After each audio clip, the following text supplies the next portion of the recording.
Hello and welcome to Eyewitness News. My name is Thabiso Goba, and today I'm joined by the Minister of the Department of Public Works, Mr. Dean Macpherson. Mr. Macpherson, thank you for joining us. Good to see you again, Tobias. It's been some time. Yes, it has been.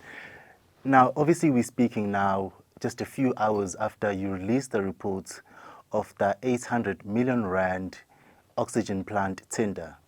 Now, what this report found is that around almost about $500 million was actually awarded to a company that was actually not qualified for the tender.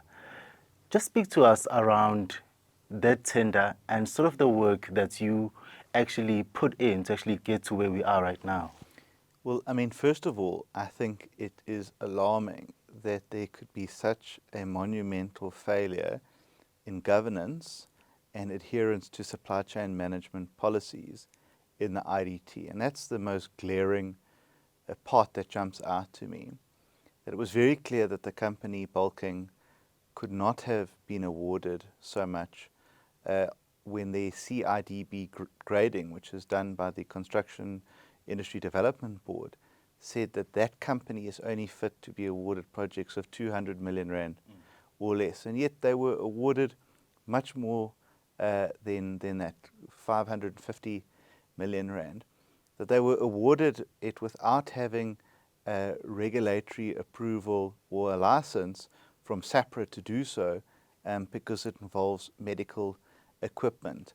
That they couldn't produce the recordings of the bid adjudication committees. The electronic recordings just didn't exist. This is the IDT. Yes. This is a department that falls under... It's an entity that falls under me. That the minutes were shambolic in how they captured those decisions. That people who sat on the committee did not qualify to be there. So I'm glad we acted when we did, because what we managed to do is we managed to stop any funding from the Global Fund, which is donor funding, which was going to fund this entire project, from actually going to any of these companies. So we managed to save the project, actually. It's now been handed to the Development Bank of Southern Africa to implement. So the project will still be rolled out. But if we hadn't acted when we did, A, money would have gone to companies that couldn't deliver, and B, we probably would have cut off all of that donor funding to roll out that program. So, not acting has consequences, and I'm glad that we chose to act and be decisive in the way that we were. And you mentioned that the project is now moved to the DBSA, the Development Bank of South Africa. And you also mentioned that by the time you actually stopped it, around 13 million rand had already been spent. Am I correct? So about 13.5 million rand had been spent on the PSP, which is almost like a transaction advisor. They put together the whole project, doing all the costings and so on. So that we're going to have to try and negotiate with DBSA whether we can get that funding back. I had a call with the Minister of Health today, and he's also grateful that we've intervened when we did, and we worked really well on this together, because it's obviously in his interest and the department's interest that these oxygen plants are rolled out. So we effectively have lost. I'm not saying it's okay. I want to get that money back, but we managed to limit it to 13.5 million rand when it could have been 600 million rand or more. They would have just gone to one company, and what was worse, it would have been donor funding, which we would have been then cut off for eternity from ever getting that kind of funding from international funders. But I think obviously it's not just money lost, but there is obviously a human impact here. 60 hospitals were supposed to get these oxygen plants, and now they're just going to have to wait a bit more longer. But I do want to move on to this, that you said that it's now going to be taken over by the DBSA. And it seems like that is sort of the go-to move for government every time there's a project failure. At the top of my head, I can think about the Rooiwal wastewater treatment plant. It failed the first time. Government spends a lot of money, and now it's going to the DBSA. Is there a lack of faith within the government institutions to actually just carry out these projects for the first time? Well, I think that there's two issues. One is a lack of capacity to do so.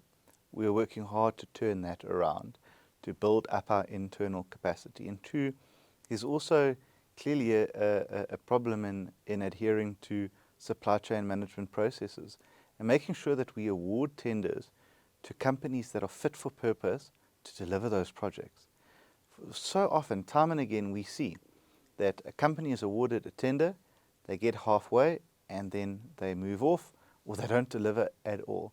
And for me, that is a fundamental problem that needs to change in the way in which we procure as government, particularly on construction projects. Are they registered?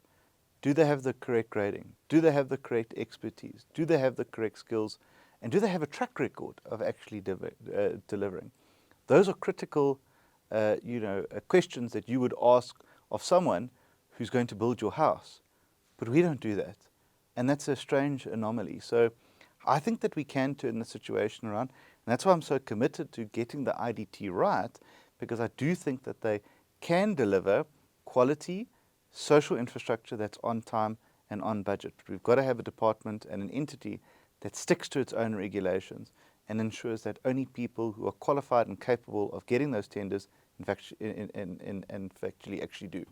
And I mean, obviously, your department is a very important department, especially when it comes to the infrastructure just across the country. We have now, how we got here is that you instituted or commissioned a forensic firm to actually investigate this company. But this is just one tender. I don't know, maybe if you can take us to your confidence, how many of these sort of commissions, or you've commissioned firms to actually investigate tenders? There was a suggestion that maybe all tenders that were awarded or they were actually done by the previous IDT board, that they should be investigated. Is that something that you're actually considering? Well, the board doesn't issue or approve tenders. That's done by committees in the IDT. Secondly, I think it's critical that we make sure that we, when tenders are developed and put together and then awarded, that they are done correctly and transparently and openly, because that would stop a lot of shenanigans going on when these tenders are awarded. That's why we are moving to something in our department called e-procurement, which is going to take the human hand away from procurement and make sure that it's just done on the facts before us. I myself, as the minister, when there are court cases that have been taken or up against us for unlawfully awarding tenders, and people come and say, "No, Minister, you must appeal this." I say, "Absolutely not." I said, "We will abide by the order of the court, and we must then take action against those officials." We've also got to make sure that officials know that if they do the wrong thing, that there will be consequences for them. So I don't, necessarily subscribe to saying that because that tender was bad, all of them are bad. I don't think that that's true. We are currently finalising our next investigation, which is into the Telkom Towers complex in Pretoria, as to how that was procured and the money that was spent on there. But we use these things to be so, not to, claim victory. It's to ensure that we get things right, that we make things right, and that in the future that we never repeat those mistakes again. So, I said I get no joy or satisfaction from uncovering something like this. It's a strong reminder of how much work we still have to do, but we are on the right path, and that's the critical and important thing. One of the three objectives of this government is to build a capable, ethical, and developmental state. I'm committed to doing that relentlessly, and this is part of that, so that when we see the state doing something, we know that it is being done in an ethical and capable way to eventually actually develop the country that we also are committed to. And part of that is also lifestyle audits. A large number of the people who work in the Department of Public Works and Infrastructure are sort of categorized as high risk. These are people who are sort of high risk to being susceptible to corruption. And I understand that you are obviously doing lifestyle audits on a number of employees. Just speak to us about that. We currently have 400 underway that we categorize as high risk. Those are people that are involved in supply chain, involved in real estate, leases, involved in finance, involved in ICT. And there what we are saying is that people must be able to account for and justify their lifestyle. If you are arriving in a very expensive Porsche, how did you get that Porsche? If you just had R1 million that paid off your bond, how did you do that on your salary? This is not a witch hunt. This is to make sure that we only have the most ethical people working in our department, so that we are able to deliver. Now, that process is underway. We have the next tranche that is being done by the end of September, and so it continues to roll out. And we're doing it in conjunction with the SIU, so it's not the department investigating the department. And I have every confidence that those lifestyle audits, where issues are raised, we will also act on them as well. Because I am absolutely determined to make sure that our department delivers. We need to be focused on the people of this country and not inwards. But we also have to fix the inwards as well. And so we have to do two things at the same time. And I think that flows into maybe, as you said, people should live within their means, the people that work in the DPW, but also you want real people, actual people working in the DPWI. And we do know that with the Expanded Public Works Program, also known as EPWP, there is an issue of ghost employees. And this is a program that was sort of supposed to alleviate, people who are poor and give them temporary employment. But this program has just been a hotbed of corruption. Am I wrong in that assessment? I think that we have to accept that EPWP has been an incredible lifeline for millions of people over the last 20 years. Has it been abused? I think that there's general consensus that in parts it has. But that's got to motivate us to fix which is wrong and to build on which has been successful.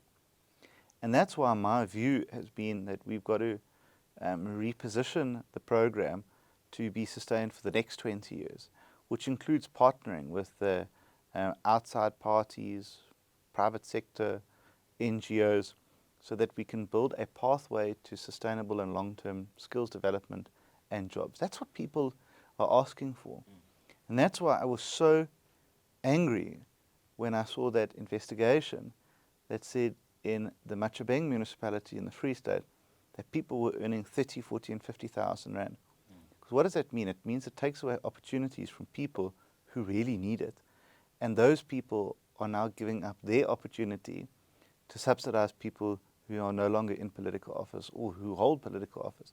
And that to me is completely unacceptable. And that's why I sent a very strong message to that municipality and to all municipalities that if there is abuse or wrongdoing, we will suspend those payments. Now, we obviously don't want to prolong issues for people that are legitimately working in it, but we have to be satisfied that it's not just those people, that it might be more people, and then we can exclude them and get those payments flowing again to that municipality. So I suspect in the next week or two we'll be able to finalize that and then be able to take action. And also find out what officials did about that in the municipality or in our department, and whether they were also part of facilitating those exorbitant salaries. It seems, Minister, I think, part of our conversation here every time you're in the media, you're speaking about things that you inherited. And you've been in this position now, you've been in this portfolio for about a year and a couple of months now. Does it feel that a majority of that time, you've sort of had to spend correcting the past wrongs and not actually doing something to actually take the ministry forward or take the portfolio forward, your agenda and your party's agenda forward? Well, we're doing both at the same time. It's a plane that's moving and you have to fix the wings as you go along. And we've made great progress, particularly in advancing our quest to use public assets for public good. You will have seen that we've partnered with provincial governments to offload some houses that have been used for shelters for gender-based violence victims, drug abuse in the Western Cape.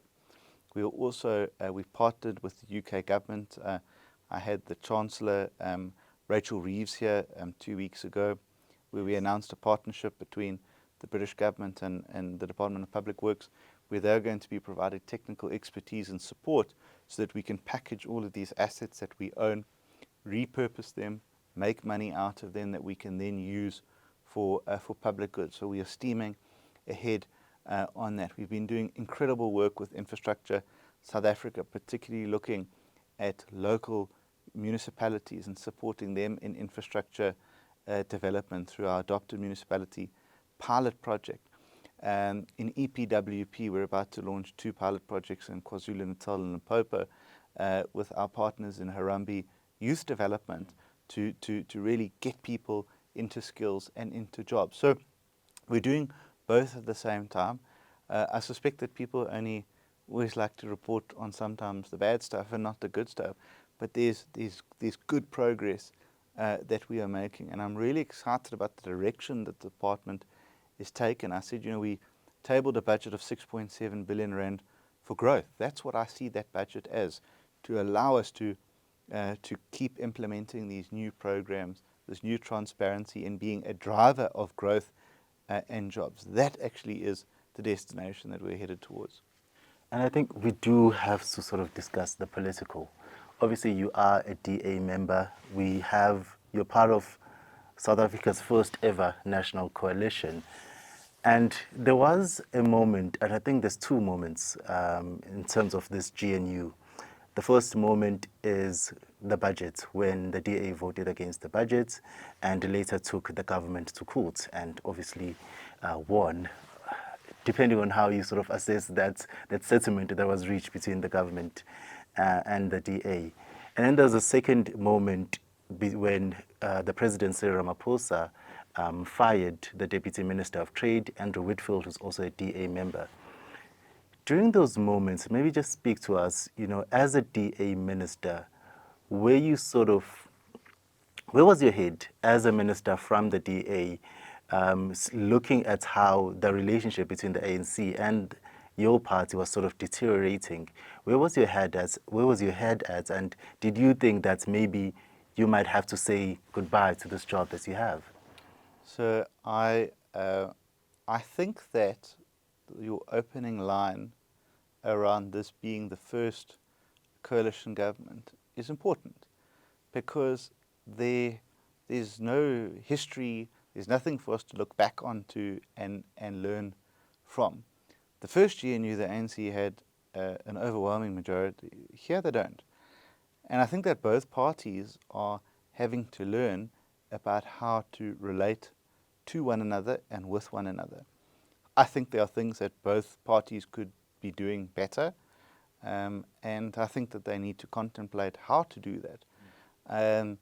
That no party can singularly get its way, and that there's got to be compromise. I've previously said on your colleague T.D. Maria's show that what we need actually is a coalition agreement. The statement of intent I don't think is enough, and I think that that's proved to be true. But we have to make it work, and the DA is committed to doing that. The DA is committed to putting South Africa first. The DA is committed to upholding good governance, ethics, and getting and putting on the table an agenda for growth and jobs. And I think that we would be failing in our responsibilities if we didn't do that. Were you ever worried that you might have to leave, the DA might leave the coalition? If my party was to ever say, Dean, it's time to go, I'm a responsible member of this party. I have been since I was 17 years old, and I would accept that position from my party. I'm not married. I've never been married to any job in my entire life. I'm lucky that I haven't had to do that, and I love what I do. I think that we're making a good difference in this country. But if the DA called time, I would accept that, as would all of us accept it. But my hope and my prayer is that both parties are able to find one another, as they did over the budget now and the appropriations bill, and that we actually put together a joint program with all the parties in the GNU that prioritize growth and jobs. That has to be our single biggest driver in everything that we do. Because if we don't grow our economy, if we don't create jobs, I think everyone's going to have a problem at the end of the day. And as we wrap up, in the media briefing that you had this afternoon, I mean, you responded very strongly when someone asked about your deputy minister, Mr. Sihle Zikalala, and you said, you had a very great relationship. I do remember Mr. Zikalala speaking in Parliament, and this was during the budget impasse that was between the DA and the ANC, when Mr. Zikalala spoke around the Expropriation Act, and he spoke around plagiarism, saying that, people who didn't go to tertiary education may not know what plagiarism is. And I found that to be maybe sort of a dig to you. And again, there is those inconsistencies where the ANC supports the Expropriation Act, the DA doesn't, but you, the minister that has to implement that Expropriation Act. How have you sort of dealt with those inconsistencies between the political and the governance? But let me say that when we're in Parliament, we're there as our political parties, and we say things to advance our party's agendas. What I don't accept, though, is people who continuously want to drive a wedge between myself and the Deputy Minister. We have a great relationship.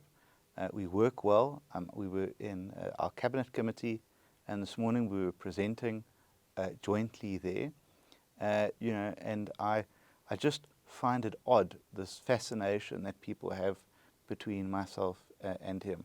And as I said, no one goes and asks other ministers, where their deputy ministers is, as if I'm some sort of, minder for him. I find that deeply offensive, and I'm sure that he finds that deeply offensive. At the end of the day, I wear two hats, and everyone has to wear two hats. I wear a hat of being firstly a DA member. That's what I do, as all ANC members in government also, are party members. And one has to look at every decision, and you make decisions in the best interests of the country. But you also have to reference everything that you do against your party. So it's about a balance, but it's also about not allowing one to influence the other, and that's really important. And so I think I'm getting better at it. I think it's been there was no manual on how to do this, but I think that we are moving in the right direction. We're making good progress, and I think that South Africans can see that.